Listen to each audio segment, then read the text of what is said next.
துணிச்சலான எறும்பு ஒரு பெரிய மரத்தின் அடியில் பல எறும்புகள் சேர்ந்து ஒரு புற்று கட்டி வாழ்ந்து வந்தன. அந்த எறும்புகள் எல்லாம் மிகவும் உழைப்பாளிகள். தினமும் உணவை சேகரித்து குளிர்காலத்துக்காக சேமித்து வைத்துக் கொள்வது அவற்றின் வழக்கம். ஒரு நாள் திடீரென்று பலத்த மழை பெய்தது.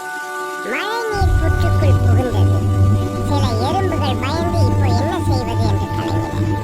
அந்த நேரத்தில் ஒரு சிறிய எறும்பு துணிச்சலுடன் சொன்னது, பயப்படாதீங்க, எல்லாரும் சேர்ந்து வேலை செய்தால் தப்பிக்கலாம். அந்த எறும்பின் பேச்சை கேட்ட மற்ற எறும்புகள் உடனே ஒவ்வொன்றும் ஒன்றாக இணைந்து இலைகள் குச்சிகள் கொண்டு உயர